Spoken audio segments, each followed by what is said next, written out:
कि 2022 के असेंबली विधानसभा के चुनाव में योगी आदित्यनाथ की सरकार की गवर्नेंस की नाकामी, कोविड में उत्तर प्रदेश की जनता को यतीम और यसीर बनाकर छोड़ देना और इस बात का उनको एहसास दिला देना कि योगी आदित्यनाथ की सरकार तुम्हारे साथ नहीं खड़ी है और मिसगवर्नेंस इतना है कि जेल में जाकर किसी की हत्या की जाती है। मिसगवर्नेंस इतना है कि रूल ऑफ लॉ के बजाय रूल बाय गन का गवर्नेंस यहां पर चला है। लाखों करोड़ों की तादाद में उत्तर प्रदेश का नौजवान बेरोजगार हो चुका है।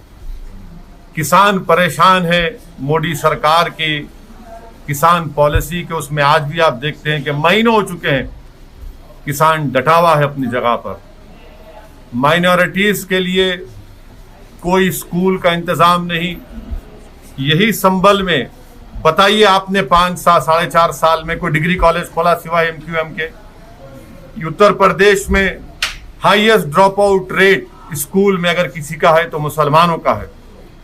लिटरेसी रेट अगर किसी का कम है तो मुसलमानों का है और फीमेल में सबसे कम है तो मुस्लिम महिलाओं का है।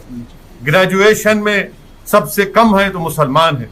PG में सबसे कम है तो मुसलमान है। क्या गवर्नेंस आपने किया?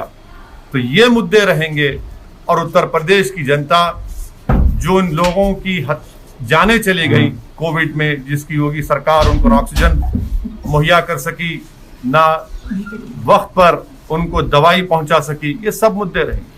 अभी जैसे प्रधानमंत्री जी ने कहा कि जो धार्मिक यात्राएं उनको बंद कर दें थर्ड वेव के उसमें मद्देनजर, लेकिन यूपी में योगी आदित्यनाथ ने कहा कि नहीं। तो प्रधानमंत्री, अब जब प्रधानमंत्री की बात या तो उत्तर प्रदेश के मुख्यमंत्री सुनेंगे या नहीं सुनेंगे मुझे नहीं मालूम।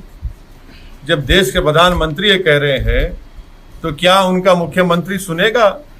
ये तो आपको सवाल उनसे करना चाहिए, आप खामखा मुझसे कर रहे हैं। जी एक बात उठी है मुरादाबाद से। आप पूछ लीजिए, समाजवादी पार्टी के साथ आपका गठबंधन हो पाएगा या नहीं? बोलिए सवाल कर लीजिए। सब नेता मौजूद है। हाँ बिल्कुल, तैयारी करना है और भारत का सबसे बड़ा प्रदेश है और बल्कि सबसे बड़ा है और अगर आप इलेक्शन के दौरान कैंपेन नहीं कर पाएंगे तो अभी से हम कोशिश कर रहे हैं और इंशाअल्लाह ताला हम उत्तर प्रदेश में हमारे संगठन को मजबूत करेंगे। पिछले असेंबली चुनाव से बनिस्बत हमारा संगठन 70 डिस्ट्रिक्ट्स में बहुत अच्छा है। बहुत से मेरे ख्याल से कम ऐसे 80 से 100 विधानसभा ऐसे जहां पर हमारा कम से कम 70% बूथ पर MIM पार्टी का प्रेजेंस है और हम कोशिश कर रहे हैं ओम प्रकाश राजभर साहब के साथ। लेकिन सर, इस सबके बीच में अगर हम बात करते हैं उत्तर प्रदेश की, तो पिछले विधानसभा चुनावों में आप लोगों की पार्टी चुनाव लड़ी थी लेकिन उतना बेहतरीन प्रदर्शन नहीं था। इस बार क्या और भी छोटे दलों को, क्योंकि ओम प्रकाश राजभर की पार्टी के साथ में गठबंधन हो गया है, और भी छोटे दलों से बातचीत होगी क्या? उसमें आम आदमी पार्टी का भी नाम है, क्योंकि चर्चा बहुत सारी है। देखिए, मैंने तो जनाब ओम प्रकाश राजभर साहब की बात को रिटीरेट किया और फिर कर रहा हूं कि उन्होंने कहा कि हम दूसरे पॉलिटिकल पार्टी से अलायंस के लिए तैयार हैं। तो वो हमारे कन्वीनर हैं, वो बड़े हैं, वो इस सवाल का मुझसे बेहतर तरीके से जवाब दे पाएंगे। लेकिन सर, आज भी वो नजर नहीं आया, जबकि आप लोगों ने ना देखिए, आज के प्रोग्राम में ये तय हुआ था कि हम आएंगे। आइंदा फिर प्रोग्राम है कानपुर का, इलाहाबाद का और मुख्तलिफ उत्तर प्रदेश के मुकामात पर हम जाएंगे। हम साथ हैं उनके। बीच में प्रधानमंत्री अभी आप यहाँ पर हैं पश्चिम उत्तर। ये मैं नहीं जोड़ रहा हूँ। उत्तर प्रदेश की सरकार ने पॉपुलेशन के ऊपर लॉ कमीशन ने अपना एक पेपर दिया है और राय मांगी है। हमारी पार्टी की तरफ से भी उस राय को हम अपने लिखकर लॉ कमीशन को और उत्तर प्रदेश सरकार को भिजाएंगे। और हमारा मानना ये है कि जो TFR रेट है, अगर हम 2000 की पॉपुलेशन पॉलिसी को देखेंगे तो बगैर कोर्शन के, बगैर ये सो कॉल्ड इंसेंटिव्स के, अगर मैं गलत ना कहूं तो 3.2 से वो घट करके 2018 में 2.2 पे आ गया। कैसे आया? ठोक दो की पॉलिसी से आया, या फिर अब इंसेंटिव, या फिर डराने से आया। दूसरी बात यह है कि मोदी सरकार ने दिसंबर 2020 को सुप्रीम कोर्ट को एफिडेविट लिख कर दिया, जो बीजेपी के बहुत बड़ा नेता डाले थे, कि 2 चाइल्ड का नॉर्म बना दिया जाए, जिसमें मोदी सरकार ने कहा, मैं अंग्रेजी में पढ़ देता हूं, international experience show that any coercion to have a certain number of children is counterproductive and leads to demographic distortions. जब ये मोदी सरकार नहीं मानने को तैयार है तो ये बात समझ में नहीं आ रही कि 56 इंच के सीने के खिलाफ योगी जा रहा है क्या? एक प्रदेश सेंट्रल, वो भी बीजेपी की दोनों सरकार है, उसके खिलाफ जा रहा है। तीसरी बात यह है कि आर्टिकल 21 के कंप्लीट खिलाफ है ये प्रपोजल। क्यों है?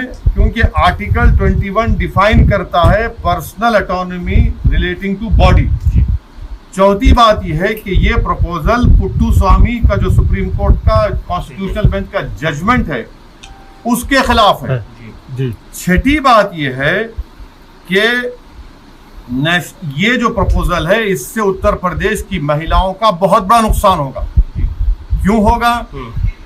स्टेरिलाइजेशन सबसे ज्यादा देश में 93% सिर्फ महिलाओं का होता है, और आप ये कह रहे हैं कि स्टेरिलाइजेशन आप करवा ले। तो ये महिला को राइट मिलना चाहिए कि वो डिसाइड करे। जो हमारी नेशनल पॉपुलेशन पॉलिसी थी, उसमें हमने ये कहा कि आप शादी इस उम्र में करिए, एक बच्चे के पास स्पेस दीजिए। तीसरा, हमने एजुकेशन का इंतजाम किया।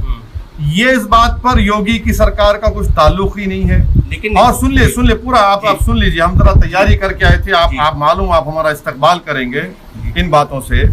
अब अहम बात यह है कि हेल्थ के मामले में योगी सरकार तो उत्तर प्रदेश जनता को धोखा दिया है।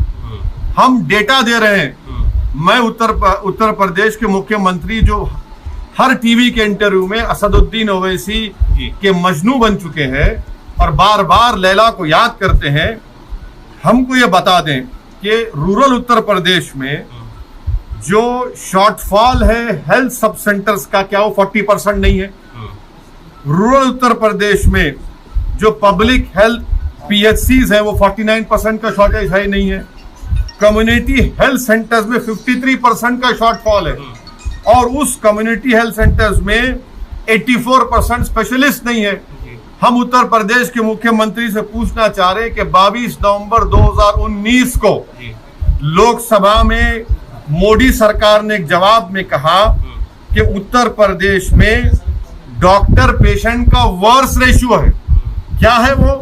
कि सैंक्शन स्ट्रेंथ जो है 4509 डॉक्टर्स की है, और सिर्फ 1344 काम कर रहे हैं, और आप कह रहे हैं कि पॉपुलेशन कंट्रोल करेंगे। लेकिन सर, सुनिए प्रधान और प्रधानमंत्री जिससे आपको बड़ी मोहब्बत है, देश के प्रधानमंत्री जरूर है, मोहब्बत करना कोई जरूरी नहीं है किसी प्रधानमंत्री से। आप उनके खिलाफ भी बोल सकते, संविधान कहता है। सुनिए, जुलाई 1 को देश के प्रधानमंत्री ने कहा था कि इस देश में demographic dividend presents a huge opportunity. Demographic dividend क्या है? 15 साल से लेकर 59 इयर्स तक ये वर्किंग पॉपुलेशन पूरे विश्व में किसी के पास नहीं है जो भारत में है। और ये एक्सपर्ट्स ये कहते हैं कि 2030 और 2050 तक रहेगा। आप पॉपुलेशन कंट्रोल के बजाय पॉपुलेशन को एम्प्लॉयमेंट नहीं देते, पॉपुलेशन को पढ़ाने के लिए स्कूल का इंतजाम नहीं करते, बच्चियों को पढ़ाने का इंतजाम नहीं करते, आप अस्पताल नहीं खोलते, अस्पताल अगर हैं तो डॉक्टर्स नहीं है। ये बात को साफ साबित होता है। तो बढ़ती जनसंख्या जो है खतरा नहीं है देश बढ़ती हुई जनसंख्या। अगर आप ये कहेंगे कि हम इंसेंटिव देंगे जी, अगर ये कहेंगे कि 2 से ज्यादा बच्चे पैदा मत करो, रेशन नहीं देंगे, तो ये भी आर्टिकल 21 का वायलेशन है। और ये प्रपोजल से एक्सपर्ट्स ने कहा कि महिलाओं का डिजर्शन होगा, एबॉर्शन होगा, अगर मालूम हो जाएगा कि बच्ची है किसी के, हमारी बहन के मां के पेट में, एबॉर्शन होगा। ये एक्सपर्ट्स की राय है। आपके पास डेमोग्राफिक डिविडेंड है, आप उसको देश को स्ट्रेंथन करने के लिए क्यों नहीं इस्तेमाल करें? पूरे विश्व में भारत में ही डेमोग्राफिक डिविडेंड है। आप सुनिए मेरी बात। नीतीश कुमार कह रहे हैं कि लोगों को जागरूक सुनिए, पॉपुलेशन को आप, जो आपके पास एक ताकत है पॉपुलेशन, उसको स्ट्रेंथ बनाइए ना, आप कमजोरी बना रहे हैं। इसलिए बना रहे हैं कि आप 7 साल के अरसे में आपने नौकरियों का वादा किया था 15 लाख, वो झूठा साबित हुआ। आज उत्तर प्रदेश का नौजवान बेरोजगार उसका मुकद्दर बन गया। महिलाओं को आप पढ़ाने का इंतजाम नहीं करते, ये चीजें। और एक बात सुनिए आपके इत्मीनान के लिए, भारत का पॉपुलेशन स्टेबलाइज हो जाएगा, ये एक्सपर्ट्स ने कहा है 2030 में। अब आपको किसकी जरूरत है? पॉपुलेशन को स्ट्रेंथन करने की जरूरत है, पॉपुलेशन को रोजगार देने की जरूरत है, महिलाओं के लिए चिकित्सा की जरूरत है, अस्पताल की जरूरत है। ये तो एंटी वुमेन स्टेप है। नीतीश कुमार भी इस बात का जिक्र कर रहे हैं कि अब वो उनसे पूछ लीजिए, वो भी तो उनके अलाई हैं, वो भी तो बिहार के एक सीनियर चीफ मिनिस्टर हैं। अगर वो बात कह रहे हैं तो सुनना चाहिए ना। फिर आप सुप्रीम कोर्ट में क्यों डाले ये रिप्लाई कि हम 2 चाइल्ड नॉर्म के खिलाफ हैं? तो ये इनकी नाकामियों को छुपाने के लिए, उत्तर प्रदेश के नौजवानों की आंखों में धूल झोंकने के लिए, उत्तर प्रदेश की महिलाओं को एक और धक्का